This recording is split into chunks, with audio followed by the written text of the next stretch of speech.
ekigenda maaso mu Uganda ndabye akamu ku katambi ka omukulu Charles Peter Mayiga Katikkiro wa Buganda ng'agamba bannange abali ebweru bayinza n'okulowooza buli muntu asula wansi wa kitanda ku kutya okuli mu ggwanga ng'akijjawa agambye nti omukulu Elias Lukwago musajja w'amaanyi nnyo mu kika ky'Enkima ate mutowe mu by'amateeka ate buli omu amanyi Lukwago nti ekimuli ku mutima kyayogera tageya naye talina kyasobola kukola n'agamba eno enkola ejja kutiisa bannayuganda okugibeeramu abantu abayina obusungu obw'effubitizi njogera ku bigambo bya Katikkiro Charles Peter Mayiga abantu abayina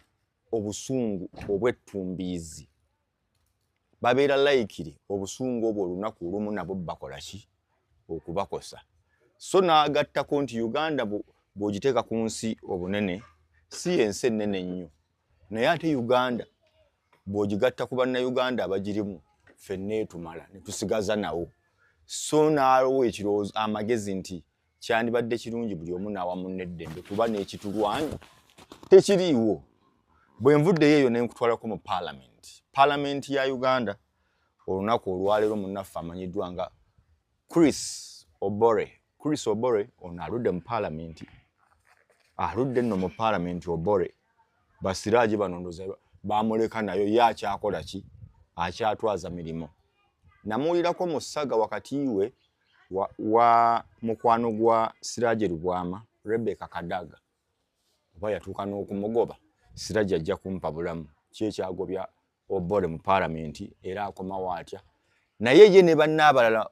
5-6 olwaleero IGG abasenye ne babatwala mu straight balina anti-corruption court ng'ensonga babba kuba tekuliko nti baabuzabuza bakozesa bubi ensimbi z'omuwoomusolo obuwumbi 31 n'ekintu marking ekigambo 31 point something billion beetaagibwa okubanga bakola ki babitebya n'essente zino zikomyewo agali mu nsonda gagamba ku Mmande agali mu nsonda gagamba n'omukyala Anita Among yandirabikako mu kkooti mu nnaku ezitali zaawala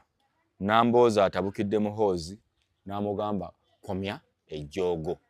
byonna n'ebiringa ebyo tugenda okwogerako mu puroguramu y'olunaku olwaleero nga nyina mukadde waffe Siraaje Lubwama owa The Third Eye bw'aba atudde olina okunkumula okutu kuba ekiba kijja si muntu. Assalaamu alaikum warahmatullahi wabarakatuh. Wa alaikum salaam warahmatullahi wabarakatuh. Siraaje Lubwama abatulaba ku mukutu guno mbabuuzizzaako era nga banyanjudde nze Siraaje Lubwama wa Third Eye CEO. Media organization eyamba ku bantu abanyigiriziddwa mu bintu eby'enjawulo. Nkulaba. Era wiki eri nalanga nti amanyi shawa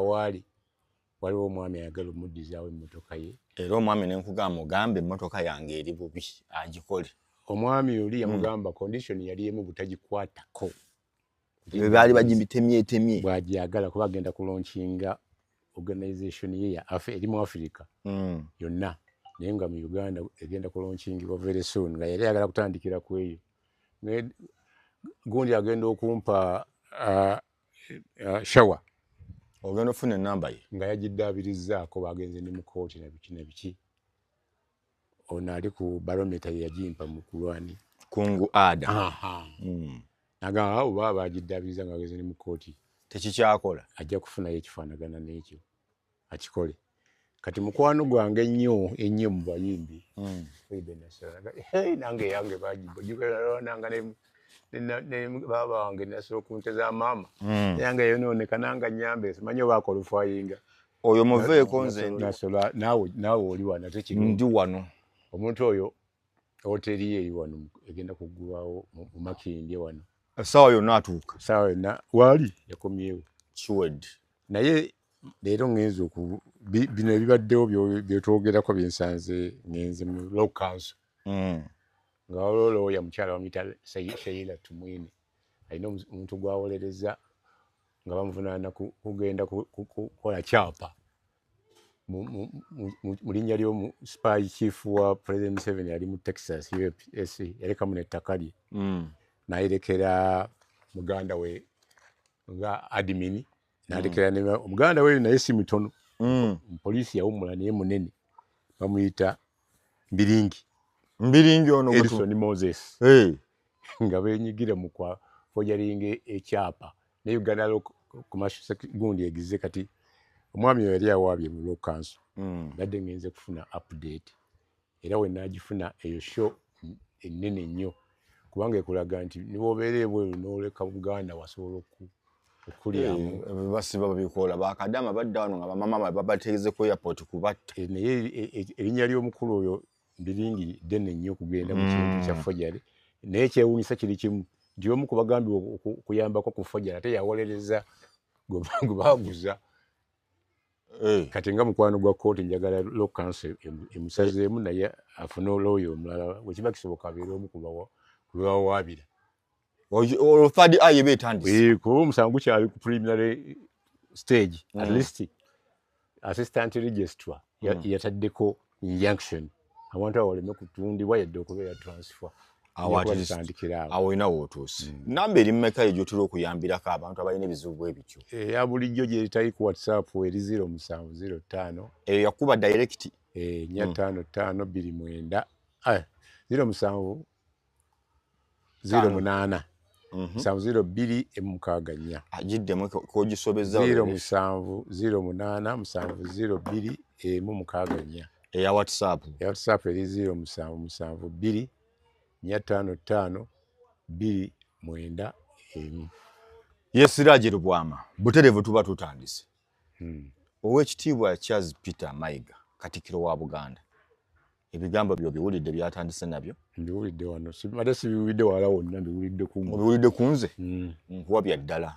akyaddeko mu maka nalabye nga akyadde wa omu kubaka bwe yagize okugumya kuba ekyamututte kugumya family temuggwamu maanyi nnyo aleseemu ekyenkima naye akasooli ako kalimu n'effumbi fetuwa Lukwago omukyala fe tumuwa omukyala naye lwakuba ndooza ekikalebezaamu olw'okuba enkima yeeri muki mukomera kati effumbe ddyo weriri najjo ddigumya timugume enkima ekola ki ekomawo ebigambo bya senior council oyo singa abadde akyakola amateeka senior nnyo ku Lukwago era bwe yagambye musajja yali mugezi sembaze endowooza zikyaliwo ne sibuwira weziri naye ebintu byatera okwogera ekintu yeomu ku bantu abatatya kwogera kintu Katikkiro yadde kinyiiza omuntu era oluusi akomekerezaga nti mutuwekoonako netulwe lwazi Buganda lwazi olwazi kizibu nnyo omuntu ga nti ngenda kulutomera ayiza gwogwa oba n'olwabya ekitali kyangu olwabya so agambye nti omuntu akolera ekintu mu busungu kitera okumuddira tewaliiwo obusungu bwali bukutte gavumenti nga Sejjusa yawandiika ekibaluwa nakikasukaawo nadduka Sejjusa yawandiika ekibaluwa nakikasukaawo nadduka mu busungu obungi kyebayita ani akiyita batya nkyerabidde kati bwakiwandiika monita yasooka okukuba sikuupu n'akikuba agiggalawo ennaku zaawera yawandiika n'agamba atya yagamba nti waliwo muhoozi project ejja naye erina ba arm officers bejja okutwala bagezaako okuwakanya abali mu kkubo lyayo wakanya project ngejja officer anaagiyimirira mu maaso mbutegenda ajja kigwako genda maaso era omusango ogwo okuggala okwo kwatwala ebbanga ddene nnaku oba 11 naye byaggwera mu kooti national media yawaaba nation media yawaaba era ku nkomerero nation media bagiwa kooti yagiwa biliyoni 3 giririra nga kuliko ne interest ze sente ze basasula gavumenti ze yasasula mu buliwo nga tetambuza kaggo nti muleete kino awo era olulala ate government ne wabira monitor nayo negisinga ng'erinayo giwa mmeka wali mutonotono naye era yagisinga government nayo yawabira ku monitor nekola na apology ku page 1 manyi musirama no simu eveo story oba ogitadde ku page 1 baga apology ebere ku page 1 ko wagitadde emisango mingi government gyewabidde monitor nesinga ogwa candidate wagwogerako yes twagusinga n'emirala waliwo ogwa oyo mwenda ng'akyalimu yali political edit waliwo ogwa Garanga okufiira mu Nnyonyi gwonna gwo gwali awo waliwo emisango ddala ezefaafagana nagyo kasita weyita independent mu mawulire gebagezaako kulaga nti mirayo teriimu nzire ejja kulaga buli kyoyagala fairly kati ekiriwo ekyo senga kyabadde bwe kityo naye mu kino ekyabaddewo okulabula kuzze luvannyuma lwa kubonereza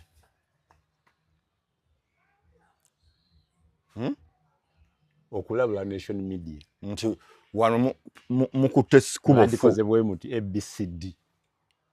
kwazze luvannyuma ekirungi ekiriwo nti waliwo okutungirira twalabye meeting zabaddewo nga ziriko ne mukulu mwenda yaliko mu monitor banga ddene nga political editor era yafubutuka eyo okumanyika nti w'amaanyi n'alizayininga anti gyava ensonga emu gye yawa mu bbaluwa ye gye nnina gaga nti baboosi be baali bekkiriranya nga tebaagala mawulire agava mu bantu abamanyi ebintu ebingi monitor oyo gundi oyo mwenda yayetanga story ezikuba buli kiramu ku KFM ng'akyaza abanene ne bamuwa liivu etaliiko kusasulira n'abeerayo aye ne bagamba akomewo n'agamba nti kubyemu gundi yammwe tayagala kwogera mazima nesigenda kusobola bakolera kati yali ku sayidi eri ate gamba enyigiriza abaagala okwogera amazima gabo oba toyagala tosobola kulwana muntu mwegatteko bw'oba tosobola kufuluma kubalira mu mukka va mu ffundiro bw'ava mu monitor n'agaa kati kankole gye bayita independent era independent etaliiko kyekubiira kamala ebbanga kali independent ebyaddala naye katuuka ekiseera ne kabeera compromised era katokya oli ayinza okukasanga awo n'akagamba katunda kakyaliyo nkatunda 3 notakagula anti owa independence tebuliiwo kakyaliyo ova ku kintu ky'omanyizizza abaguzi tokola ki walabanga red paper emitwe gye yakubanga bwe bagikwatamu awo neddirira kati gwe okyagirabako ye kyaliyo teyaggalawo ejjawo oluusi mu myezi 4 n'efulumya yakatabo kuliko akaliwo kati kuliko kopi emu mu wiiki eno nga bagenze mu kabineeti y'omukulu bagiyise blueprint cabinet gwe mutwe oguliko so nze ndowooza nze mbadde simanyi nti kakyali nayo nti monitor erina ebintu 3 kuba very soon egenda kudda yes ku mpewo ku street ku mpewo ku radio ku mpewo ku TV ne ku mpapula nti bwekomawo okusinziira ku gali mu nkuubo ate nga tegabuusibwa wagenda kubaawo overhaul mu editorial kusigukkulula baedita bonna baani batekwa kubanga bali qualified editors si byonna agaluddemu bamuvunaane nga bamanyi nti gwe toli DJ si DJ mbu ate kati ndi DJ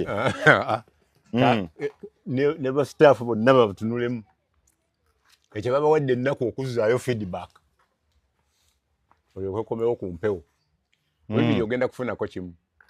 okubeera compromised nga independent wa amuru mwenda abantu beesalirewo kuba abantu mu Uganda tebalina reading culture kyekisooka kituufu nnyo bakiri ku TV abeerako ku radio abeerako naye omutwe bwagulaba bw'ati agala kusomako ate okumanya obwavu bwasukka mu Uganda mukka mu Africa mu basiba amawulire ne bateekako piri wozaayo nga ogasumuludde nga oli venda baga nti gano wagasomyemu gasasule wagatunze kati kyebakola bagafungula bufunguzi ne balinga wabeeramu bwati ku kikumi kye nja kuwayo 2 mpampiseemu. Kati bw'aba n'2,000 wakiri agenda ne Bukedde ow'olukumi kuliko bamukutte ne abasezi Bukedde alina ebintu ebikwata omuntu omubabiro. Ayogera nnyo ku bintu ebitukwatako tutambula nabyo mu bulamu nti bw'oba oyagala omanyi okusoma Oluganda tobulwa kyosomamu osomere omwana we asomere waka revision ate ng'osuubirayo ne ansa enkya abanoonya omwo basanga omwo kasalabe kya omwo bya bulimi neekuleetera omupiira betting n'ozannyira mu Lizaala ku 10 lwo buli lunaku erina gwekwata Bukedde olupapula naye gana ag'oluzungu serious buyers nga social media yajja bakwagaza bagenda okuleetera PS bagobye olw'enguudo president bagobye nga wabirabye edda kusomya milioni mingi kati okwongerako 2,000 wateekwa kuba waliwo eggulu lyoyagalamu nti nga balinoonyereza okusinga ku kyokoze eki ku kyobadde omanyi. Ekyokubiri monita bw'eba nga tegendere